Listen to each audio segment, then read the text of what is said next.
We're driven by the search for better. But when it comes to hiring, the best way to search for a candidate isn't to search at all. Don't search, match with Indeed. Indeed is your matching and hiring platform with over 350 million global monthly visitors, according to Indeed data, and a matching engine that helps you find quality candidates fast. Leveraging over 140 million qualifications and preferences every day, Indeed's matching engine is constantly learning from your preferences. Join more than 3.5 million businesses worldwide that use Indeed to hire great talent fast. And listeners of this show will get a $75 sponsored job credit to get your jobs more visibility at Indeed.com/Blue Wire. Just go to Indeed.com/Blue Wire right now and support our show by saying you heard about Indeed on this podcast. Indeed.com/Blue Wire. Terms and conditions apply. Need to hire? You need Indeed.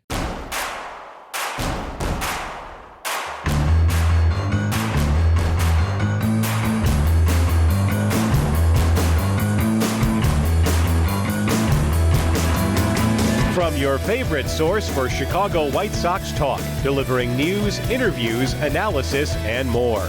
This is the Sox Machine Podcast with your hosts, Jim Margulis, James Fegan, and Josh Nelson. Thanks, Rob, and welcome to the Sox Machine Podcast. I'm your host, Josh Nelson, and we are recording this episode on Sunday night, March 17th, 2024. I hope you had a wonderful St. Patrick's Day weekend. And don't forget, it's time to fill out your March Madness brackets too. If interested, we are running a pool for Sox Machine that you can enter on this podcast episode page. In this episode, we'll preview the Chicago White Sox 2024 infield, a brand new up-the-middle defense with Paul DeJong and Nicky Lopez entering the fold. What should we expect from these two? And at the corners, is it time for Andrew Vaughn to finally break through? And can Yoan Moncada play up to his salary for this upcoming season? Before we get to the infielders, there's some White Sox news items to hash out as spring training is winding down. Joining me is the Sox Machine beat reporter, James Fegan, and the Sox Machine managing editor, Jim Margulis. And hello, James and Jim. Jim, I'm just curious, what's the St. Patrick's Day scene like in Nashville? I don't really know. I don't pay attention to St. Patrick's Day. I'm 0% Irish. I don't drink a lot. So it's a day. I mean, I did landscaping today. That's what my project was, working outside for 3 or 4 hours. So that's how I spent it. Like a true Irishman. Yes. Working outside, working in the dirt. How about you, James? Did you party hard this weekend in Chicago? No, I am half Irish. Fegan's an Irish name. I find myself, there's like a WGN like reporter like who has like this Irish accent, and I found out she's actually from Ireland. I heard like the name from across the room, like cutting vegetables. Like, what is that? Like, I have like an intrinsic pull to Ireland, but I also just my wife and I just got back from shopping. St. Patrick's Day. Oh wow, we are a wild and crazy group, guys. What can I say? I actually went to a St. Patrick's Day brunch. It was a good time. But my sister was in grade. Does that count? She handled it for me. Yeah, there you go. At least somebody that's affiliated with us did something for St. Patrick's Day. I saw a lot of pictures, a lot of video online, especially on Saturday. A lot of people look like they had fun. I hope you guys had fun during St. Patrick's Day weekend in Chicago. For the White Sox, there's some roster news, and man, that tricky Pedro Grifol, he knows who the opening day starter is, but he won't say who it is. So guys, let's try to guess at what the showman, Pedro Grifol, is trying to tease for his big announcement for opening day.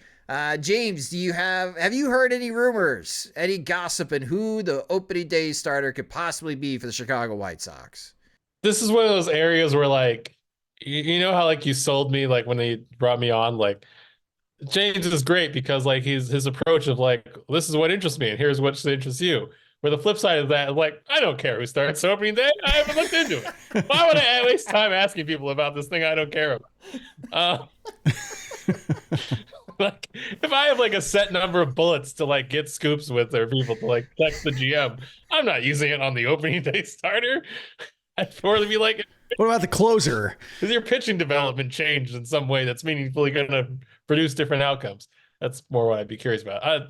So no. I like the only thing to think of why it wouldn't be Fetty is that they already like were just preparing him in the number 2 slot. And so thus if they don't want to move him, then you could do something like Soroka. But otherwise, I feel like there's no mystery to it other than just like, are we really like it's a combination of like neither of these two guys have like cachet with the fan base from knowing them or anything. And Fetty's on a 2-year deal. There's optimism. He's KBO MVP and all that, but like neither of them are necessarily like, hey, this is the vision for the future either. It's very much like here's your Sporkle stumper that's going to ruin you in probably 3 years, not even 5, and that's it. But Fetty, as much as the one like I might have the most optimism in the rotation, I feel like he's the one with maybe the clunkiest spring. So it's just like a weird sell job all around. Yeah, and speaking of the Sporkle, shout out to the Quizmaster Ted for his opening day DH, because I, for the life of me, Jim, could not remember the 2017 opening day DH of the Chicago White Sox until after failing in my Sporkle quiz that I went to Baseball Reference and was reminded it was Cody Ashe was the opening day DH for the 2017 White Sox. And it could be one of those quizzes again, like 5 years from now, who did start opening day for the 2024 White Sox? Because I remember, was that the same season in 2017 for the home opener, or was it 2016 that Hector Noese started the home opener for the Chicago White Sox against the Minnesota Twins? A very uneventful 6-0 loss for the home openers. But regardless, Jose Quintana was 2017. Because they got rained out and they did the car parade and then banged the game. And then yes, that's the next right. day, and Jose Quintana got like lit up in front of like 5,000 people. Yes, that's when Bean Reinsdorf was born. Yes, the 2017 opening day. So Jim, you got to guess who the opening day starter is, or who would you like to see start an opening day? Well, I guess there are a couple of different answers to that. One is that, I kind of think along the same lines, like if Fetty was lined to be number 2, then it makes sense that he'd just be bumped up and they'd maintain or rearrange the order behind him based on who's having a nice spring. Like now that Soroka looks pretty stable, I think like early on in spring, given his health history, I think they were trying not to saddle him with too many expectations about like how he's going to look out of the gates, but he looks like he's advancing like you think any normal starter would. So, he's probably good for it. Flexen probably doesn't have that kind of gravitas, I guess, to take that job. So yeah, I think it's probably Fetty. I think it'd be funny if Grifol went with an opener, just to Definitely. a new shit. Here's what type of year it's going to be, guys. Yep. We're just making up as we go along. Steven Wilson. The guy we got for Dylan Cease is now our opening day starter. The other thought I had was like, given that Grifol, at least he says that he's meeting with Tony La Russa every day and he loves to soak up everything La Russa has to say.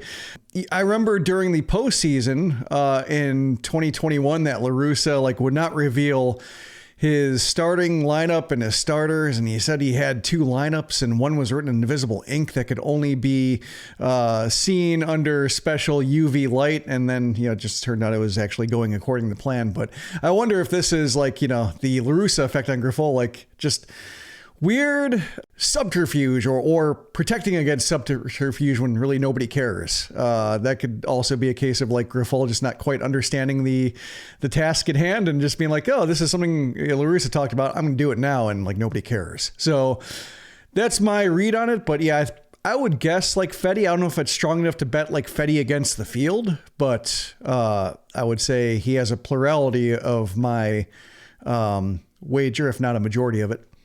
It'd be kind of cool to see Nick Nastrini. He's pitched the best during spring training. I don't know if he's lined up for the opening day start, but yeah, if you want to, this is going to be a crazy season, folks. Go crazy on opening day.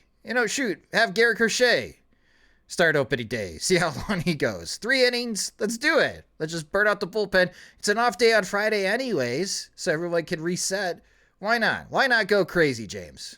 Tanner Banks, as many outs as you can give, buddy. Let's do it. Yes. You guys can let us know who you think Pedro Grifol is hinting at and being the opening day starter in the comment section of the Sox Machine podcast page. We know it won't be Jared Schuster. He got demoted to AAA, so he will not be part of the question that we had in our previous podcast episode, who is going to be in the White Sox starting rotation post Dylan Cease trade. And Braden Shoemake will start the year on the injured list.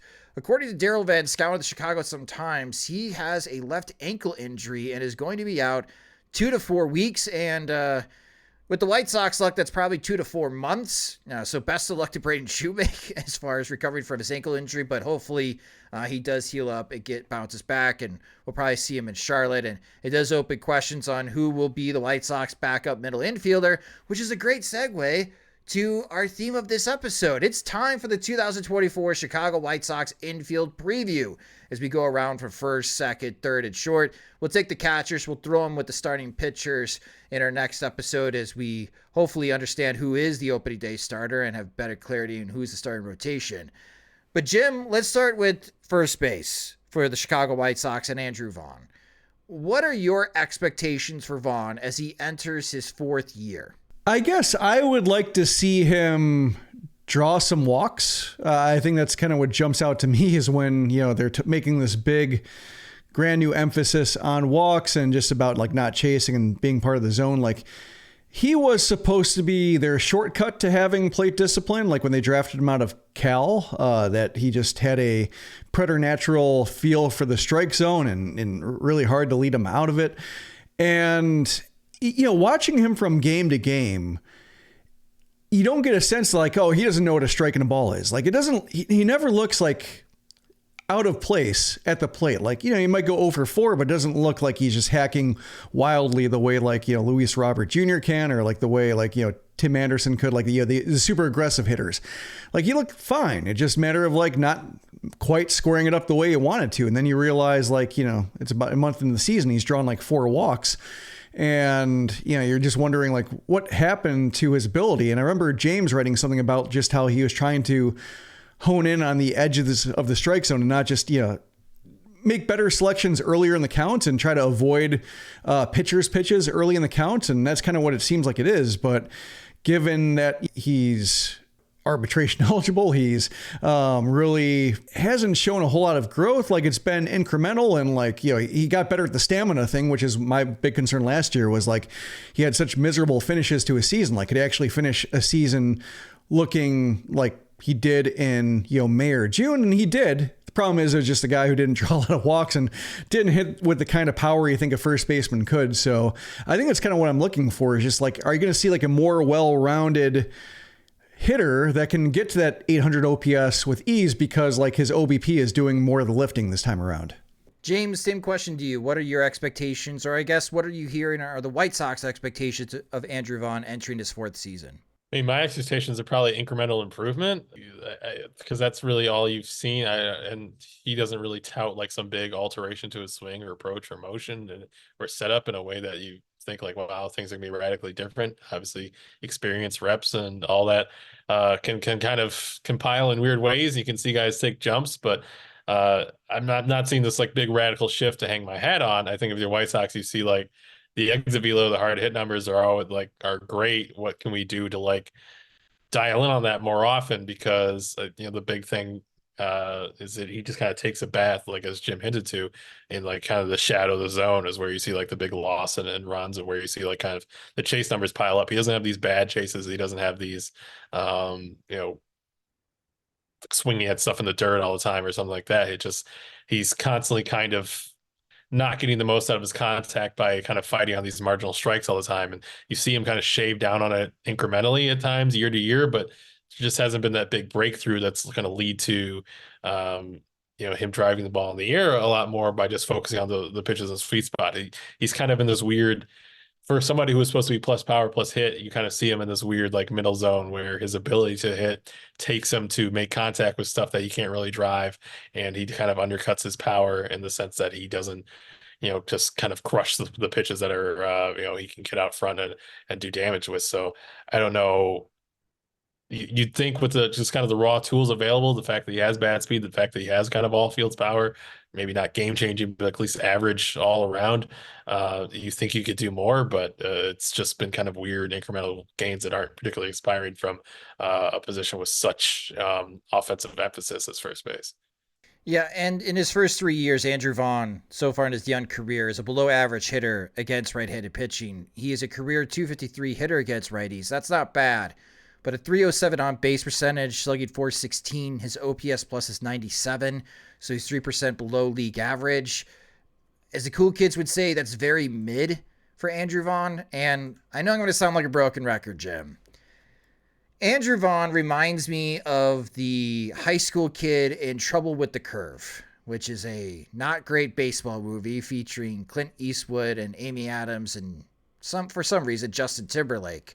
But if you haven't got a chance to watch the movie, it's all around this premise of this can't-miss prep prospect, and he gets drafted, and when he shows up to the Major League Stadium, he's crushing fastballs, and then Amy Adams finds this one kid that's got a great breaking ball, just like her dad, the baseball scout, and voila! This can't-miss prospect can't hit anything, and he's got trouble with the curve, hence the movie name. And Andrew Vaughn reminds me of that kid, Jim. Because this is for the 4th straight year I am harping on this. Andrew Vaughn can't hit breaking stuff from righties at all. Like the slider, .229 batting average, slugging .337. Now you may think, wow, that's bad. Then it's the sweeper revolution in Major League Baseball. And Andrew Vaughn hit .149 with a .255 slugging percentage. He can only hurt you right-handed pitchers if you throw fastballs at him. And year 4, like with your expectations, Jim, and James, you mentioned on it too, like increase your walk rate, find this incremental change. I think the book is out on Andrew Vaughn, Jim. Until he can prove he can hit breaking stuff, especially against righties, he's always going to continue to struggle. And if we get to like the All-Star break and this doesn't improve, I'm raising the highest red flag ever and saying the White Sox have a first base problem and it's time to look for other solutions because this is not working. Well, it's kind of weird. Like last year, he actually had reverse splits. Like he was better against righties than he was against lefties. So, when you look at that, 17 of his 21 homers against righties, more than 130 points OPS difference. So like when it comes to the easy ways to kind of boost his OPS, like kind of like in his rookie year, when he was very cautiously introduced to right-handed pitching. It wasn't quite a platoon player. Like, he did face his share of righties, but like when he sat against righties, played against every lefty. Like Tony La Russa did I thought a pretty good job of trying to manage his expectations. I think with somebody like Vaughn, if you're frustrated that he's not playing enough, that's a good sign with how they're throwing him into the deep end. And so like, we're kind of seeing now the effects of just like, especially when he had the bad September 2 years in a row and just kind of wearing down at the end, the effects of like playing him every day. Like I think La Russa had the right idea in that regard. And watching him now, it's like, okay, so he finished the season stronger, but yeah, just you're looking for like, what can he hit? What can he, who can he hit? And you just quite never feel like he's, due to crush somebody. And I think part of it is, his all fields power, which is it all fields power? Okay. Can I stop you there? Is it all fields power? I know. I was about to say that. Like his version of all fields power. And part of me wonders like if it's levers, like if it's just the fact that he's we all know he's like 6 foot, wink. But like just when it comes to watching like Eloy Jimenez, just kind of swat the ball to right field or just kind of poke the ball to right field and it carries into the bullpen or into the craft cave. And just because of just the levers, like just the easy power comes to him because like the bat has more time to generate, velocity towards the ball. Whereas like Vaughn, I think he had all fields power in college and like he has the stroke for it. Like when you see the ball leave his bat, like after watching the ball leave Luis Roberts' bat to right field or Jimenez's bat to right field, you see Vaughn hit it and just like, that looks like it's jumping off the bat in the same way. And, he kind of, his eyes track it the same way Roberts does, like where he's not like busting out of the box, like where he's not like slumping his shoulders and head, like he thinks he got enough of it. And then like it just drifts to the warning track. So I think that's another part of it too, is just like the way he approached hitting for all fields power and driving balls on the outside corner right field just aren't providing the same rewards that it does for other hitters. And, having seen enough of those flies just not get there and not having the same, production to right field, part of me wonders if it's just that's not going to happen. And does he have the ability to avoid that and use right field, say the way that Jose Abreu did or Tim Anderson did for just hits versus driving the ball, with 2 strike counts or something like that? Or, is it a case of just he's cast in this mold to hit the ball all fields. And if the rewards aren't there, that's just the White Sox bad fortune in that regard. Andrew Vaughn crushes velocity.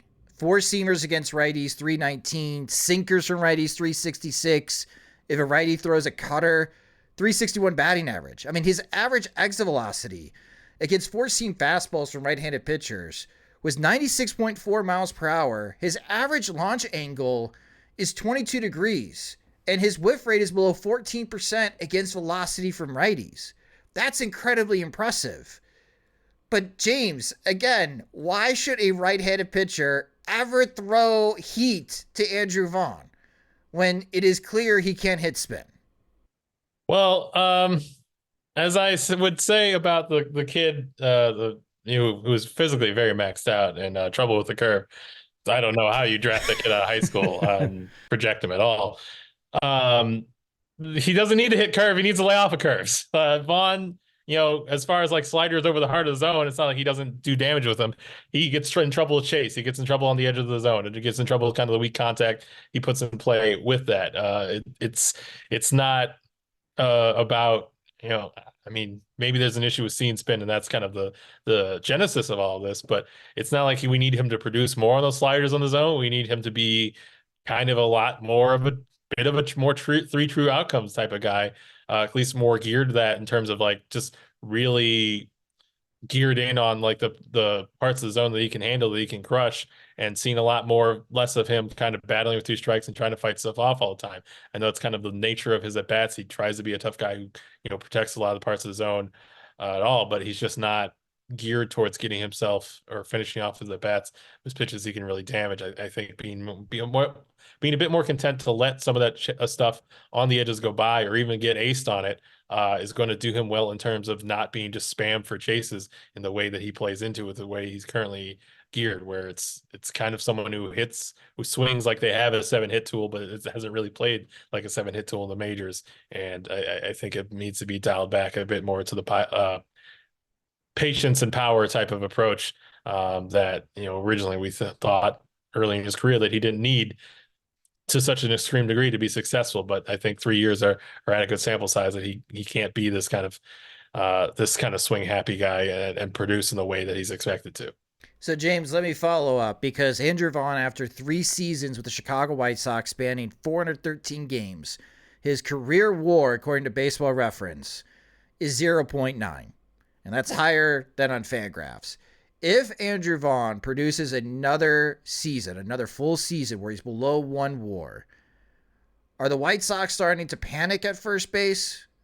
I think at this juncture, you're already this is kind of a prove it year for just scanning what you need to do.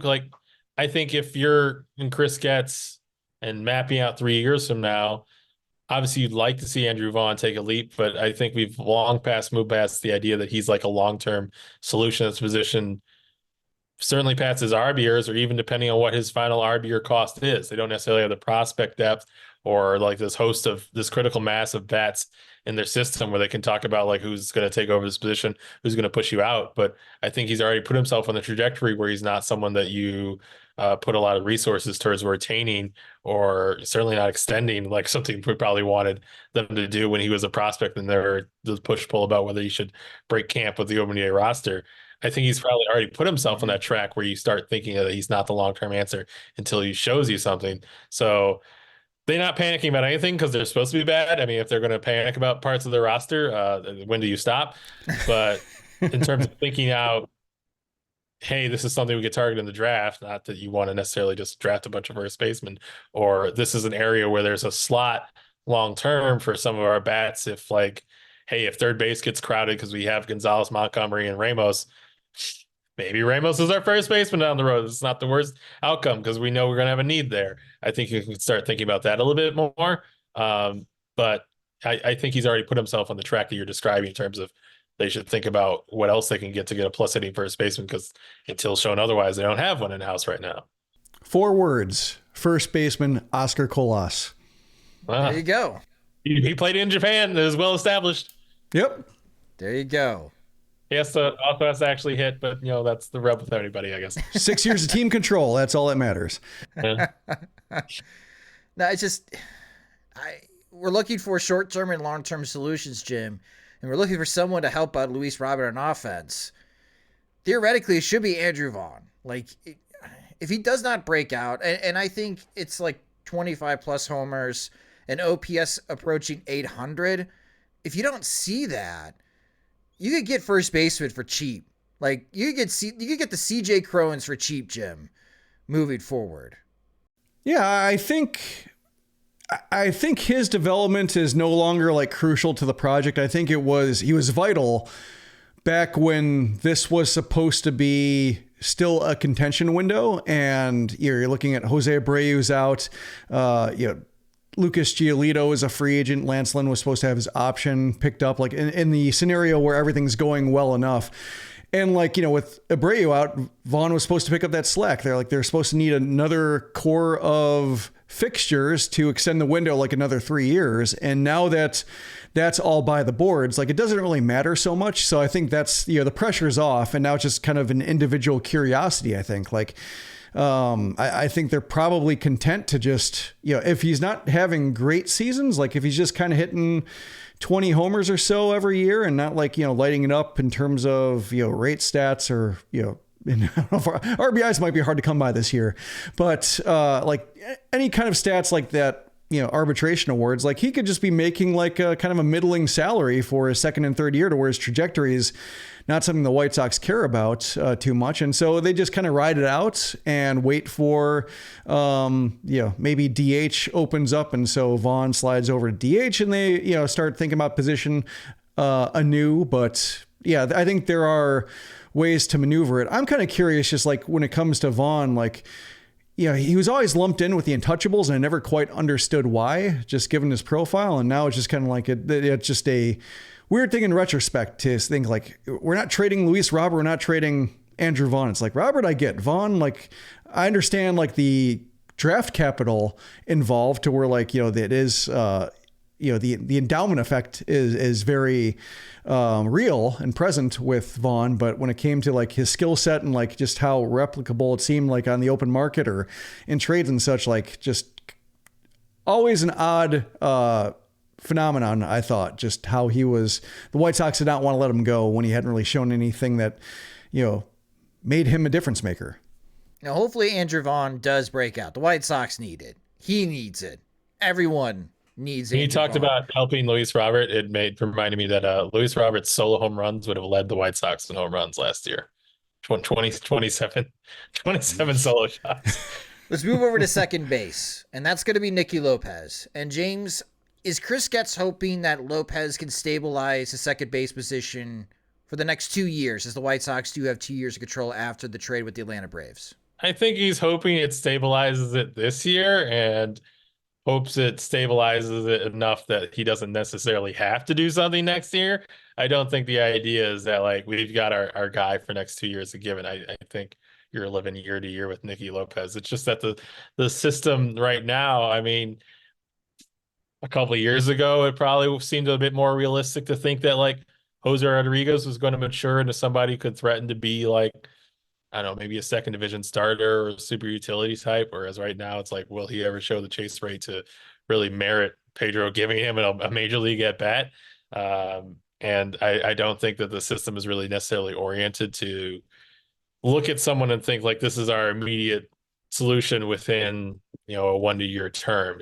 Certainly you could have guys move over. Certainly you could see Jacob Gonzalez winding up there if you really give Colson Montgomery, but then we have to see Jason Gonzalez butchering his name, Jacob Gonzalez, actually hit A-ball pitching before we start projecting that sort of result on him or on anybody. Or same thing with Ryan Burrows at some point. There's just not really kind of the replacement in house, but I don't think you can look at Nicky Lopez and his recent track record or the last 2 years and say like, all right, we're good for 2 years. Sure, the situation or the fact that they're kind of screw hitting, we just want defense, puts you in a situation where if he scratches out like an 80 WRC plus, you can see him just being like, well, that's not as on fire as other areas of the roster. Let's move along. But even that would be a jump up from what he's managed the last 2 years. So I think if that's, I mean, if to be frank, like if his bat is what it was the last 2 seasons, like it's untenable for a full year. So as much as like there's BABIP progression to go back and forth where he could do higher or a lot better than that, or has been plus in the past, I just don't think he can go that far with thinking like this is a given that this will work or that this will be even tenable for 6 months. So yeah, the situation certainly is wide open for him as it's ever been since, which is really saying something for somebody who played on the Royals for multiple years. But to be seen. I mean, it's just not the bat to really commit to somebody multiple years. And second baseman shouldn't be like the most egregiously expensive thing on the market for them to find a more suitable stopgap, even if the cornerstone second baseman that everyone wants comes to mind. I'm going to go on trade rumors right now and look at it, but I can't think of one. Yeah, it's funny. This will be the 12th year the White Sox have started a different second baseman opening day. What? So you're going from Gordon Beckham, 2013, then in the years that followed, Marcus Semien, Micah Johnson, Brett Lawrie, Tyler Saladino, Yoan Moncada, Yolmer Sanchez, Larry Garcia, Nick Madrigal, Josh Harrison, Elvis Andrus. What? Courtesy of Chris Kamka. 12 straight different opening day second basemen? But Gleyber Torres is a free agent next year, so troubles are over. Yep. So let's make it 13. Wow. Just base it on every that. Oh, yeah. So I think like Getz might want to do it just to end that streak, but otherwise, it does seem, whether it's a case of just, Lopez being, going from second baseman to being the utility infielder next year, like guiding, being the enthusiastic shepherd for like a, what might be a drastically younger infield if, Montgomery's there and Ramos is there. So yeah, I think he's too BABIP dependent to be all that projectable. And I know that they're trying to, get him back to, 2021 form, hits over 300. If he hits over 300, that's a, not quite an all-star, but like a very good player. It's just the same problem that Nick Madrigal had. Like, if you don't hit the ball hard, really hard to hit 300. Turns out that, all hits are not created equal. It's really disappointing that the streak does not extend back to Getz himself at second base, which would really be ideal. Almost. So then, Jim, when it comes to second baseman, if this doesn't work out, Nicky Lopez, middle of May, he's got a 40 weighted runs created plus. Can't have him in the lineup, no matter how good the defense is. In the immediate needs, how would you rank the prospects behind Nicky Lopez at second base that we could see in order? Well, I think you have like two classes of them. You have like the, Montgomery, if they're looking for a spot for him, whether it's like shortstop and then they moved DeJong over or something like that, just to, make an infield out of it, or whether they think like Montgomery is not a real shortstop, they admit it. And so they look for other positions he can play. That's one of them. But I think like in between, you have Lenyn Sosa, had a decent spring. He was just optioned early. And so I just wonder if it's a case of just like Pedro Grifol not being a fan, because he did express some frustration with them last year when he was only managing rookies. Like just, the only players he expressed frustration with were guys without service time. And Sosa is one of them. But like he had a decent spring, especially relative to Shoemake and Mendick and so forth. But like he did not really last in the utility infielder battle. Maybe you see him bounce back a little bit now that Shoemake's out for a little bit, but just wasn't really considered a factor, even though like this is kind of a make or break year to see like if he can do anything against major league pitching. Like having a nice year at Charlotte isn't going to show anything. So there's that. I think Jose Rodriguez, another guy who probably first half could be very important for him, like in place of injury, like show up being ready to hit, because like your window of opportunity may close pretty quickly if Montgomery sticks, or Ramos, or even like, if Jacob Gonzalez, like just turns out that last year was kind of an aberration and he's back on track to be like a credible first rounder who can be fast tracked, and his struggles will come at the major league level. So that's kind of how I look at it. You have just two windows. I think if they get like past the first half with DeJong looking good, with Lopez looking good, I think like then crisis mode is over, and it just there should be somebody worth playing among those like 5 names mentioned who aren't Danny Mendick, who are both worthy of time and also like there's value, even if they struggle, whether it's they learn from it or whether the White Sox learn from it that this guy just doesn't have what it takes to get it done, or like the plate discipline doesn't play, the bat speed doesn't play, what have you, to officially turn the page on some guys who have been lingering and part of prospect lists and depth chart, but just really haven't found a way to stick. We're driven by the search for better. But when it comes to hiring, the best way to search for a candidate isn't to search at all. Don't search, match with Indeed.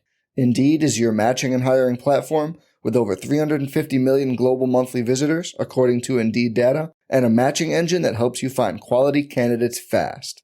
Leveraging over 140 million qualifications and preferences every day, Indeed's matching engine is constantly learning from your preferences. Join more than 3.5 million businesses worldwide that use Indeed to hire great talent fast. And listeners of this show will get a $75 sponsored job credit to get your jobs more visibility at Indeed.com/Blue Wire. Just go to Indeed.com/Blue Wire right now and support our show by saying you heard about Indeed on this podcast. Indeed.com/Blue Wire. Terms and conditions apply. Need to hire? You need Indeed. For the ones who work hard to ensure their crew can always go the extra mile, and the ones who get in early so everyone can go home on time, there's Grainger, offering professional-grade supplies backed by product experts so you can quickly and easily find what you need. Plus, you can count on access to a committed team ready to go the extra mile for you. Call, click Grainger.com, or just stop by. Grainger, for the ones who get it done.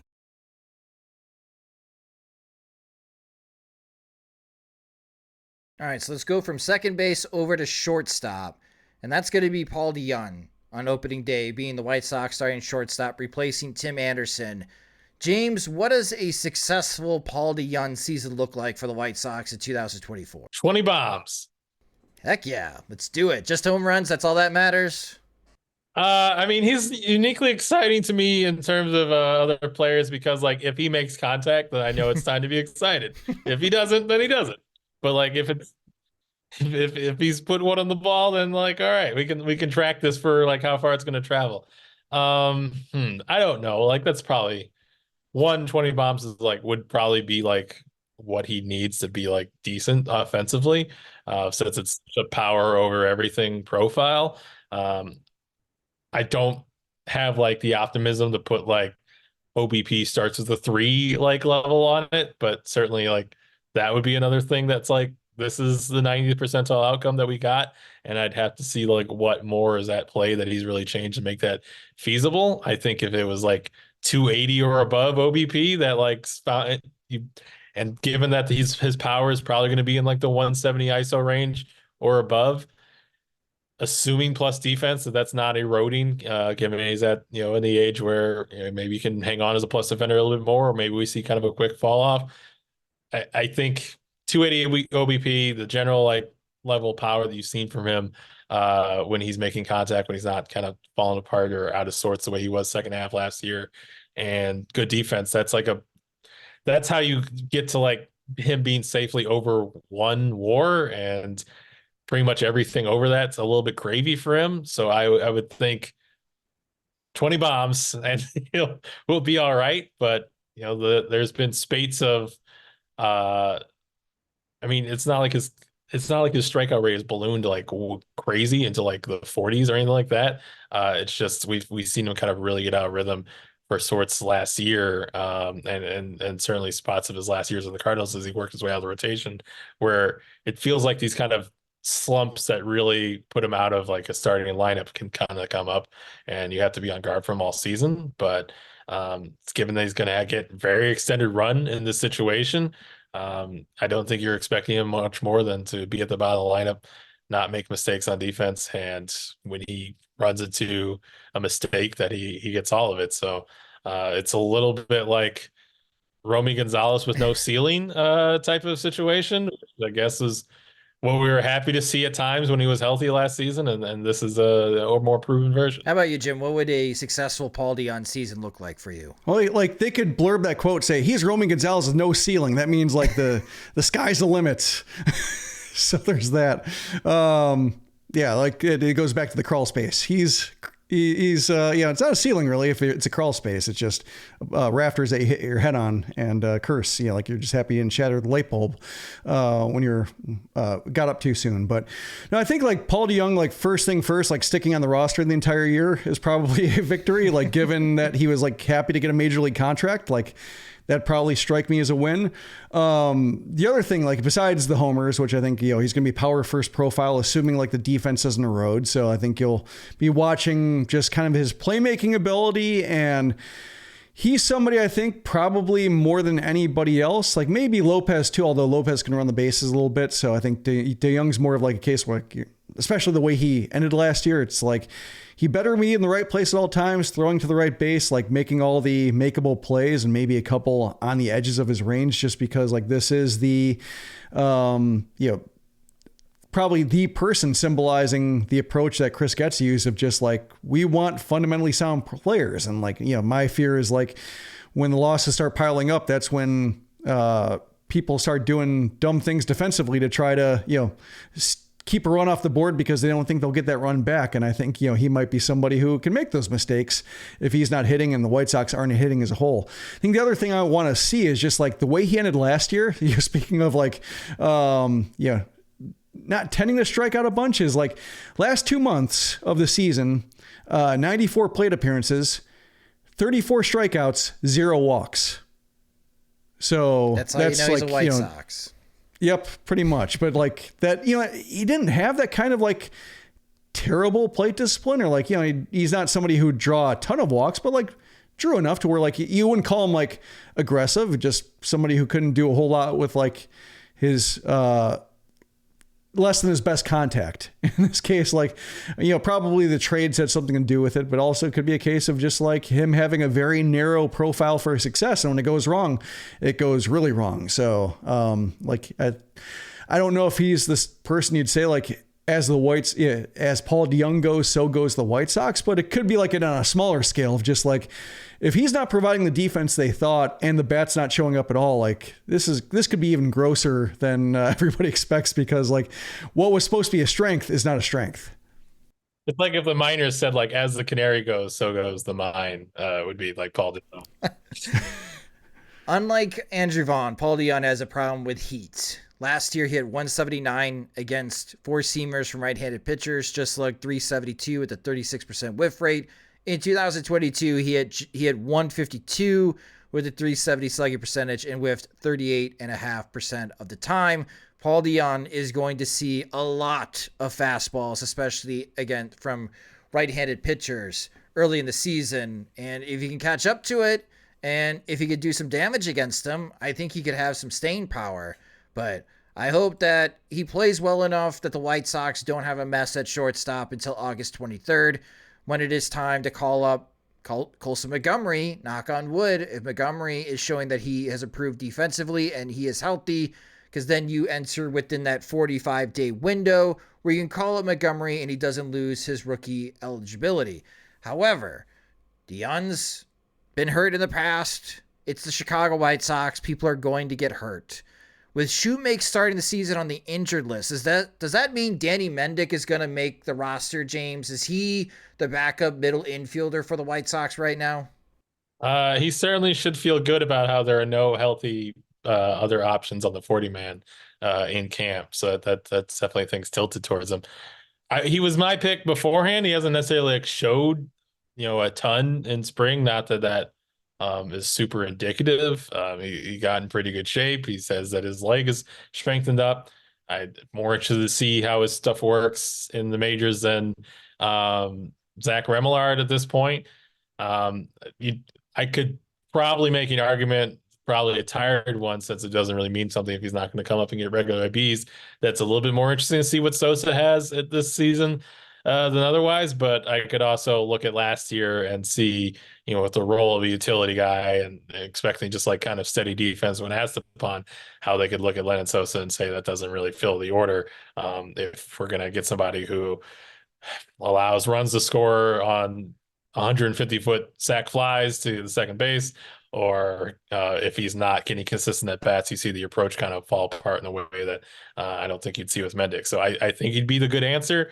I think they're in a weird spot where it's like 13 to 15 guys on NRIs seem like they are good candidates to make the team. And much as I think you can trim a lot of fat from the Sox 40 man, that's still a little intense. So I don't know if they want to go that route every single time that they can. But I thought he was the most compelling option coming into camp, and was a little bit miffed that Braden Shoemaker seemed to be forcing himself to the top of the depth chart. Other than that, just the 40 man made it a logical choice. But now that he's out of the way, I would pick Mendick. Mendick almost was the starting second baseman for the rest of the year in 2022, and then he got his career waylaid. But I think seeing if he could stabilize that again, even for just a season, would be interesting. Again, the White Sox just have to get to August 23rd, and we'll be keeping a close eye on Colson Montgomery. No pressure, Colson, but you got to pan out, man, because if you're not a shortstop, the White Sox have a problem at the shortstop position, and there are very little to no shortstops available for this upcoming Major League Baseball draft. So let's go, Colson. We believe in you, buddy. We believe in you. And then finally, we move over to the hot corner, and that brings the conversation to Yoan Moncada. Yoan Moncada will be the 5th highest paid third baseman in Major League Baseball this season. So, Jim, what are the odds that Moncada produces like a top 5 third baseman? Poor. Awesome. So then, I'm kidding. Do you want to follow? Too many bunt singles. That's what's gonna cut into his home run production, is when he's 45 bunts to the left side, and Grifol's just pumping his fist from the dugout. Yeah, I mean, what are we hoping for now? 4 WAR season for Moncada? Can he do that again? Can he repeat his 2021? Maybe. It comes down to health, and it comes down to just like whether he can be explosive, whether it's like with his bat speed or with his just his actions, I suppose. I think it's a case of when you see the bat dragging through the zone, and he's not just we've talked about it before, when he's got his good swing, it's when he has that from the left-handed box, when he rips the ball to the pull field, then he stabilizes his helmet. That's kind of when he's has enough torque to where he can't get out of the box fast enough because he has to straighten out his equipment because of just how much force is going through that. And when he doesn't have that swing, then just kind of lagging, and just the bat's dragging behind him in his follow through, and the ball doesn't go anywhere, doesn't get off the ground. So he's had a hard time maintaining that form. He did end last season in decent shape. So if it hangs together, he could, especially if his defense grades out well enough. It seems like it's a little bit up and down, so you can't necessarily count on him always having the Gold Glove consideration type finish that allows him to get to a higher WAR total than you would expect from just watching him every day. I think he's capable of a surprising 4 WAR, really? I didn't think it was that, but that's what it says. That's kind of how I think he would get there if he did get there. Is it as simple as the injuries, James, has been holding Yoan Moncada back the last couple of years? It's a huge factor. You could say that, and certainly I've heard about people wanting him to be more locked in, or being more aggressive, or being more responsive to what they're preaching to him, or being more energetic. But I would like to roll again with all the issues that you have with Moncada and all the ups and downs of his performances they might create. But just if he was healthy, I think there'd be a lot more different view of him. I think it'd be a lot similar to earlier in his career, where the production was kind of undeniable, or at least undeniably interesting, or the tools kind of showed, but you question whether or not there was really a mentality to be this kind of franchise guy that you would think a global #1 prospect is. Now we've kind of already kind of settled on the idea that he's not really that sort of person. But I think in terms of when he's been good, it's been when he's able to let loose. we had an item in here about him walking more. Like he's had spates where he's been a really good like on base guy, and taking lots of walks and big, but it's not really when he's at his best. His best year, 2019, was when Todd Stevenson basically told him like, "Hey man, let it fly, all over the zone. Just be really aggressive with your hit tool. You have the bat speed to do it." And that was really the best production we've ever seen of him, and probably the best. Like as good as he was in the first half of 2021, he never really like had the power to be game changing. He was just like putting up absurd OBP for like 2 months at a time where so much of the rest of the team was banged up that he was just being a one-man rally for Jose Abreu all the time. And that was really useful, but that wasn't him at his best. I think seeing him towards the end of last year was the only really time that's looked really reminiscent of, more of the electrifying moments of early in his career. And even when he was breaking out as a prospect a little bit in 2018, I think his best moments early portion of that season, the swing rates were really aggressive and you just saw huge exit velocity. So that's more the Moncada I think is exciting and kind of game changing than the one who can kind of slip back to being very passive and judicious when he's not feeling right. Like that's a nice mode to be able to slip into when you're not feeling a rhythm with your swing. But I think we've seen it for like 4 months at a time, and it's not as compelling when that's the only club in his bag. Yeah, because with walk rate, we've talked about this for many years, Jim. I think the best hitters in Major League Baseball that show the ability to draw walks, one part is obviously plate discipline and understanding the strike zone and having a great eye. But I think a huge factor, especially with pitchers building up more velocity and spin that we've ever seen before, is that fear factor.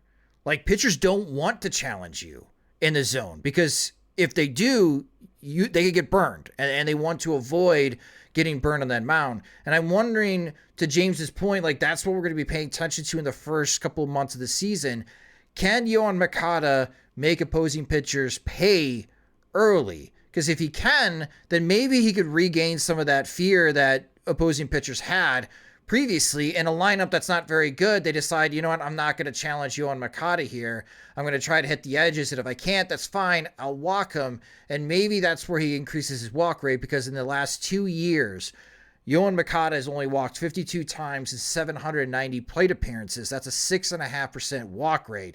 That's not a very good walk rate, where his walk rate was above 13% or approaching 13% in 2021. So that's kind of where I'm wondering, because I don't know if opposing pitchers have any reason to fear Yoan Moncada to start the season. Hopefully he can instill some fear and have a really hot start to the season. Yeah, it's like the Zach Collins discussion. Plate discipline without works is dead. Like, just you have to show some capability of hitting pitches before, like, you can get pitches off the zone that you can discern as like, not worth my time. But I think like Moncada, as James mentioned, like his best walk years were one when he was like trying to find the balance between like seeing enough pitches and doing or swinging at pitches he could do damage on. The other one was the COVID year, and that started out hot. And I think it's because like there was some carryover from 2019 when he was in that James Fegan 10th place AL MVP vote form. That was deserving, by the way. I will always back you up, James. Yeah. That was deserving. He's the only case where like I know the one vote he got. Like when I see MVP 21, I just see him like, oh, that's James's vote. So that's, it's no knock. It's a case of like, it was really good production on a better team. Like it would have gotten more support. It was just like a relevant team. So it didn't really get that much attention, but like that was a case where I think like 2020 was a weird schedule, and, he had COVID and like he was below average, but like most of the league did not see him because of the limited schedule, like playing only the central team. So like 2021 rolled around and like they were still, avoiding him early on. And then like he kind of wrestled him to a draw, like over the last 3 months, where it was like an okay season. Like I think he was fouling off a lot of pitches he should have been able to drive. And so like that prolonged at bats to where he could draw a walk, but like he was trying, and he was attacking pitches he could, or trying to attack pitches, I should say, that he were in the zone and hittable, just couldn't quite damage them. And then I think you just saw the kind of cascade of just, well, we're going to see if he can damage it again. And just like outside of like, couple good weeks here and there when everything's clicking, like that form hasn't been there. So it's been more and more of just like make Moncada hurt us before we change our mode. So he did, I think, take that into like use that to his advantage over the last month or so, especially like when the White Sox were playing for nothing. And just like, I think, the lineup was bad. Pitchers didn't really have a reason to work around them. So they're like, let's just get these games over with, pipe them down the middle and like, solo shots at the very least. And like, he took advantage of that. So I think that's probably how it's going to be. Like maybe he has a surprise year. Like if he stays healthy, you could see like a year where he gets, maybe like, production fattens up on some garbage time homers, because there's just a lot of garbage time where like, it doesn't really matter like what he does in one at bat, but like could work. Like I think he has to stay healthy in order to kind of dictate the kind of pitches he sees and then like just what he's able to do with them. Bill Rogers' tweet is correct. I should not have voted Yoan Moncada for the Hall of Fame. So point taken then. Last year's top walk percent hitters. Number 1, Juan Soto, 18.6%. 2, Kyle Schwarber. 3, Shohei Ohtani. And then tied for 5th, Max Muncy, Bryce Harper, and shockingly, J.P. Crawford of Seattle. Crawford hit 19 homers and still had a 134 weighted runs created plus. J.P. Crawford had a great season. I think fear, especially in today's baseball, of getting burned in the zone is why the top hitters in baseball are like the power guys, with the exception of J.P. Crawford, that have these big walk rates and really drive up the OBP. And I think Yoan Moncada is going to need to instill some fear, especially in the month of April, that opposing pitchers want to stay away from him, especially if Luis Robert gets really swing happy and the opposing pitchers feel like they could throw 3 sliders at Luis Robert and he's going to swing at every single one. Maybe he hits him, maybe he doesn't.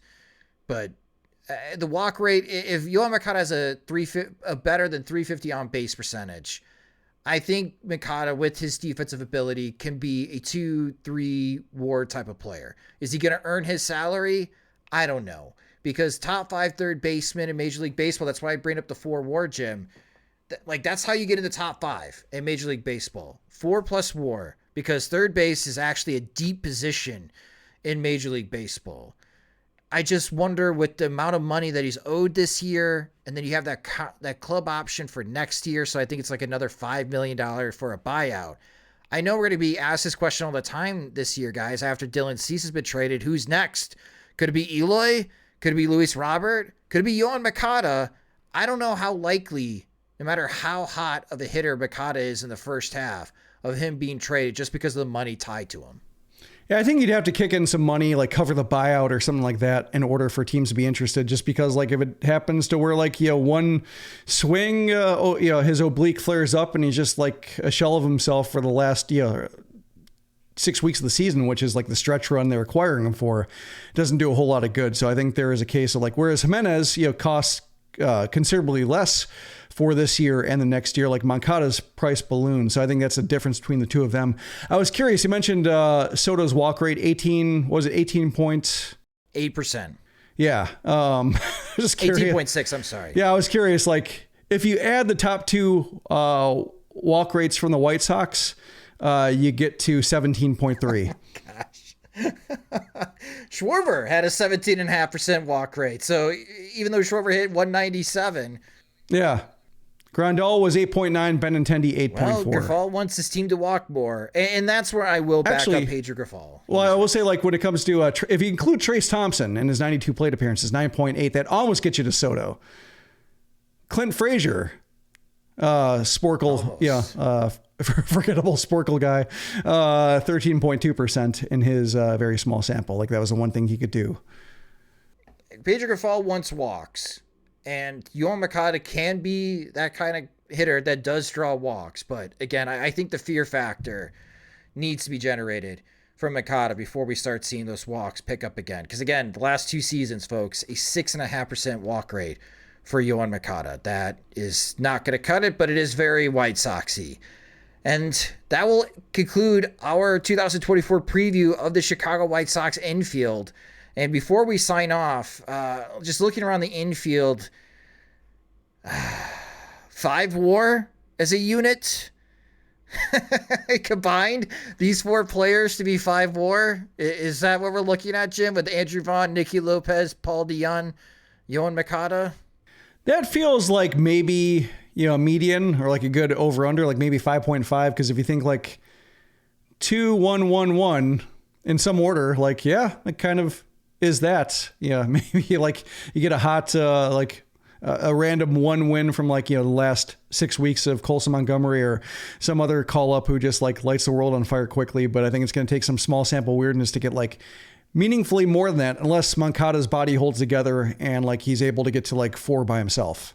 Hope is coming, right, James? Like when it comes to this unit, hope is coming, right? And it's in the version of Montgomery and Ramos. Yeah, Ramos. I mean, you obviously kind of need, are desperate for Jacob Gonzalez to look a lot better this spring. Yes. It's not in the infield, but I'm already looking forward to the question of whether or not the mature approach cancels out the seemingly zone coverage issues that it's papering over in the minors, extending from Zach Collins to Samuel Zavala, like a passing of the baton through the generations. So that'll be fun for us to cover. Yeah, I don't know, man. Like it's as far as like you have like these 2 guys who frankly could both kind of move to like third base only over the course of their defensive development. That all of a sudden gets a lot, very complicated to plot out. But as far as just like a wealth of like, a Guardians level influx of middle infield talent, they don't really have that. I think we're all interested to see if like Javier Mogollon or matures, or if I learn how to pronounce his name right. But like they don't have like this group of middle infielders or this like crutch of like shortstop athletes that they've really loaded the system with, which is a way that you kind of maybe needs to be determined, needs to be emphasized over the next year or 2, because you have kind of like your headliners, but you don't have the organizational depth that gives you a lot of confidence. Like we'll have somebody to play a competent middle infield, so that we don't need to, make outside acquisitions to get to Nicky Lopez's and Paul DeJong's of the world. That's a big part of their identity they need to round out over the next, year or 2, while, major league acquisitions are not really as big of a focus as they would be for a healthier team. Well, if it doesn't work out for Colson Montgomery, I guess I'll start the Willie Adames campaign in August, because he's the top free agent at shortstop. Gleyber Torres right there. Yeah, Gleyber Torres, can help out at second base. Yeah, this is a big season for Brian Ramos and Colson Montgomery, at least in the hope factor, because that's kind of where we're tying right now our hope when it comes to the White Sox infield. Like, this is not a great unit, folks. It could be better than expected. I think that plays a large part into how well Andrew Vaughn and Yoan Moncada hit this upcoming season if Paul DeJong doesn't drown at shortstop and Nicky Lopez gets some BABIP luck. So there is some potential here to be better than expected. But yeah, projection-wise, Zips disagrees with me. Zips would say 5 WAR's too high, Josh. And for 4 players, you're starting infield, to not be worth at least 5 WAR as a projection coming into the season is pathetically bad. And again, this is another area that Chris Getz is going to have to start focusing on. He's done a good job in trying to build up hope on the starting pitching front. But man, this is starting to become another glaring issue, Jim, when you just look at these 4 positions. And as a White Sox fan, you just look at the 40-man roster and just pray and hope and dream that somebody can bust out. Yeah, we brought up Jacob Gonzalez's name a lot, which is more than like anybody's really talked about him because of just how quietly he started and how he was like the last draft pick of a front office that's no longer there, at least like in its current form.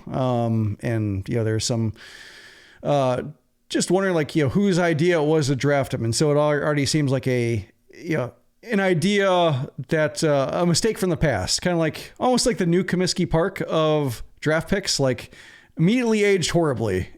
Like Camden Yards showed up and like, it's, how could they have made that many bad choices in one player? But hopefully, like if he can turn around that was just an aberration, then I think the conversation gets a little bit lighter, because maybe you have a third baseman and a second baseman between them, maybe a shortstop, like if Montgomery can hack it or Gonzalez can. But like I think he's probably more important, or like probably as important as he should be, more important than he should be when it comes to like how he looked and I think how everybody fears he might be. But he could be, I think, pretty crucial in terms of determining what kind of depth the White Sox have to kind of move around and patch some holes and be better faster than people think.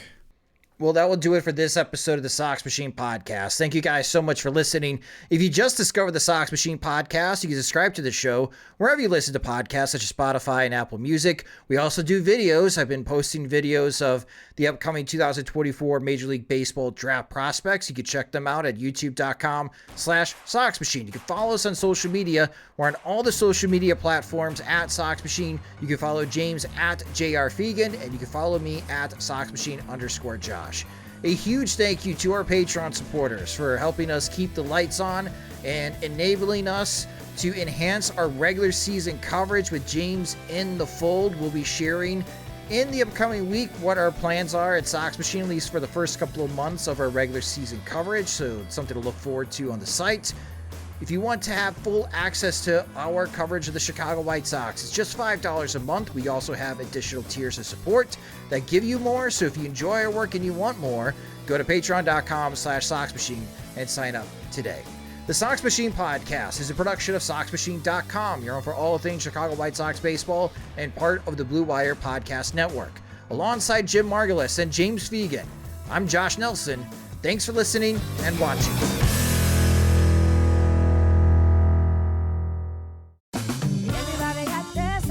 At JCPenney, we make fashion count for everybody and everybody. Get pieces that fit and flatter at prices that feel good. Mix easy-on cargos with breezy tops, or polish your look with soft suiting. Step into JCPenney brands that get you, like St. John's Bay and Worthington, each in women's petite and plus sizes, too. Guys, you're good to go in brands like Mutual Weave, J. Farrar, and Stafford. Style and comfort for all, even big and tall. Here, spring comes in all shapes, sizes, and colors. JCPenney, make everybody count.